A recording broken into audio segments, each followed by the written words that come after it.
공포의 대구은행.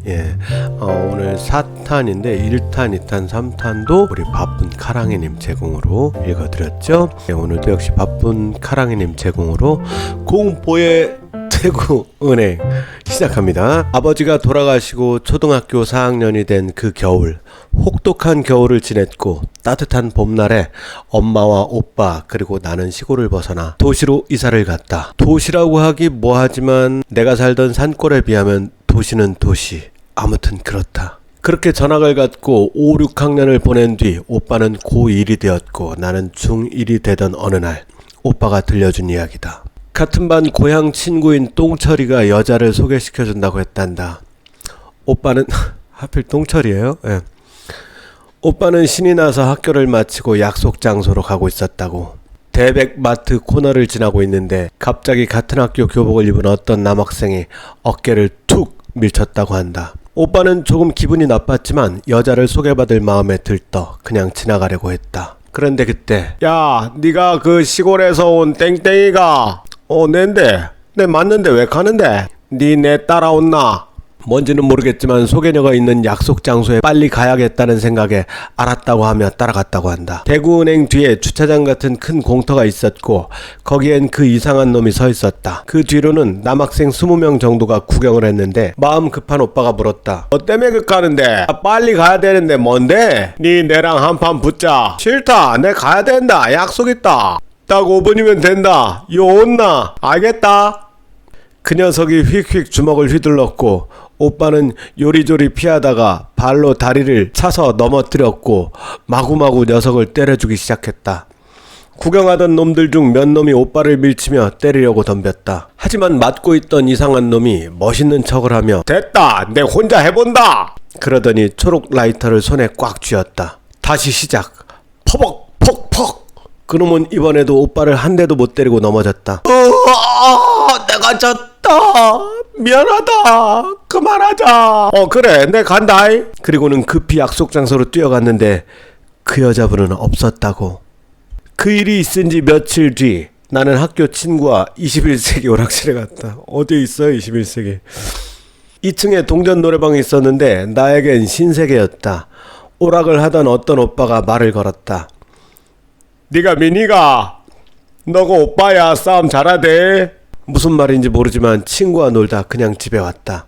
나중에 안 사실이지만 그 이상한 놈은 동준이라는 친구였는데 나름 그 학교에 오기 전 중학교에서 짱이었다고 했다. 그 후 학교를 나오지 않다가 결국 3개월 뒤에 자퇴를 했다고 한다. 알고 보니 안타깝게도 희망원에서 사는 학생이었는데 학교를 그만두고 중국집 배달원으로 취직을 했다. 누가 알려줘서 한 건 아니고 중국집에 짜장면을 시켰는데 그 사람이 배달을 왔다. 네가 미니가 니네 오빠 짜장면 좋아하대.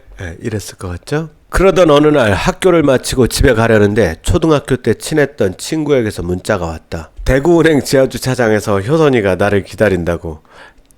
대구은행? 느낌이 쎄했다.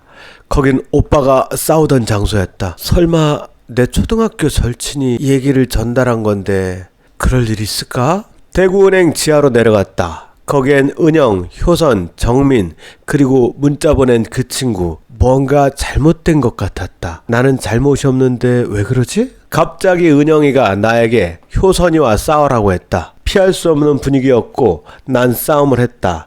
내 기억 속 오빠는 선빵이 중요하다고 했다. 나는 먼저 효선이의 머리채를 잡아 넘어뜨렸고 아직 성능이 확인 안 된 나의 주먹을 날렸다.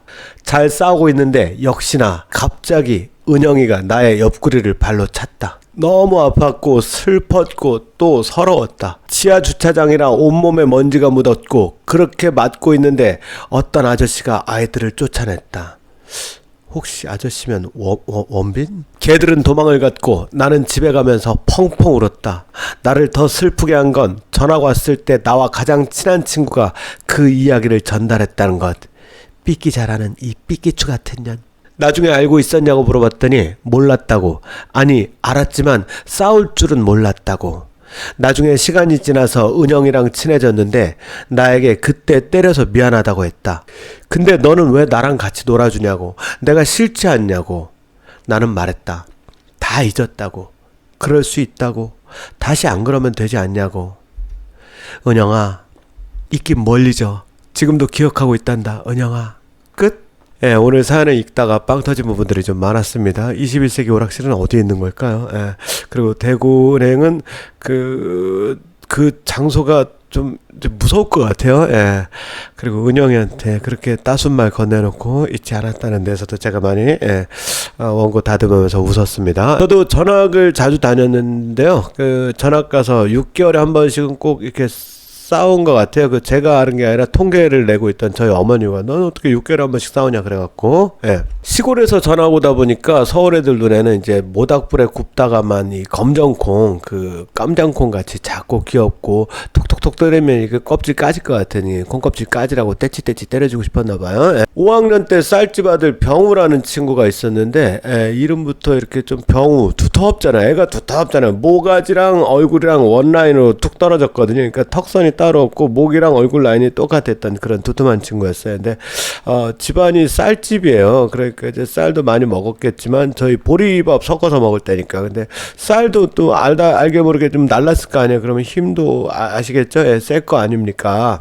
제가 이제 웃기는 걸 좋아하다 보니까 전학 온 지 얼마 되지도 않아서 이제 막 빵빵 터뜨리고 애들도 막 좋아하고 막 그럴 때인데 이제 얘는 그게 질투가 났나 봐요. 그래서 이제 운동회가 있던 날에 하필이면 첫눈처럼 뽀얗고 하얗고 그런 체육복을 입고 이제 청군 백군으로 나뉘었잖아요 보통. 근데 교실에 제가 뭘 가지러 갔더니 같은 청군이었어요 이놈이 또. 근데 이 이름도 힘센 이 병우가 말도 안 되는 소리 뭐 소도 안 되는 소리로 막 시비를 걸더라고요. 기억이 나진 않아요 어떤 걸로 시비 걸었는지. 근데 아무튼 아주 유치한 트집으로 시비를 털고 제가 그때 호연지기는 없었는데 임전무퇴는 장착하고 있었던 상태여서 동전 넣고 하는 게 아니니까 무료로 게임하는 거니까 바로 응해줬죠.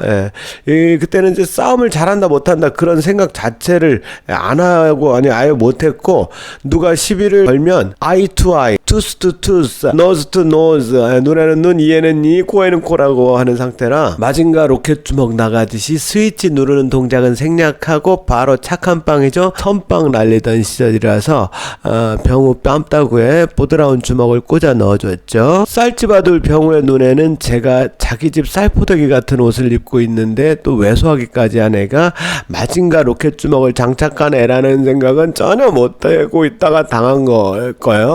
곱디고 온 흰 체육복에 코피가 터져서 인상적인 색감이 연출됐고 이제 여자애들은 막 비명 지르고 남자들은 환호성을 질렀는데 싸우면서도 가족오락관 아닌 줄 알았어요. 그때 가족오락관 막 유명할 때요. 천군 이겨라 백군 이겨라 이래야 되는데 이제 같은 천군이 싸우니까 이거 어떻게 해야 되는 거야. 천군 이겨라 할 수도 없고 그랬고 갈팡질팡하는 애들 몇 있었어요. 제가 싸우면서도 옆에 좀 보거든요. 어릴 때 싸움은 딱 두 가지잖아요. 올라탔거나 아니면 오재미 박 터뜨리듯이 코피를 먼저 터뜨렸거나 승자가 정해지는 건 거기서 정해지잖아요. 병우의 도톰한 몸 위에 딱 올라타서 코피까지 터뜨리고 나니까 애들이 말리면서 제 손을 들어줬어요. 안 말렸으면은 이제 제가 불리해질 게 뻔해요. 지금 생각해보면. 그때 꼭 말렸어. 옛날에 꼭 말렸어.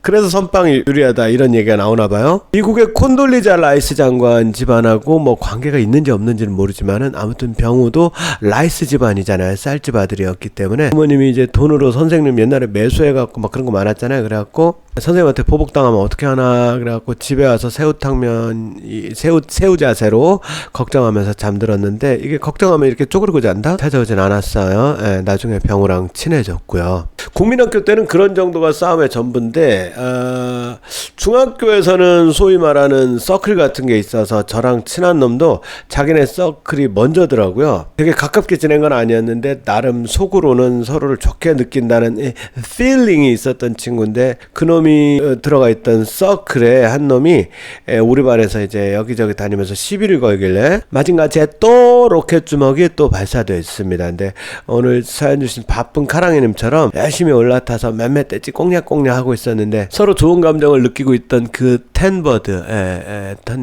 우리말로는 씹새죠. 그 씹새가 달려와서 제 얼굴을 걷어차더라고요. 턱이 돌아갔는데 아픈 걸 느끼지는 못했어요.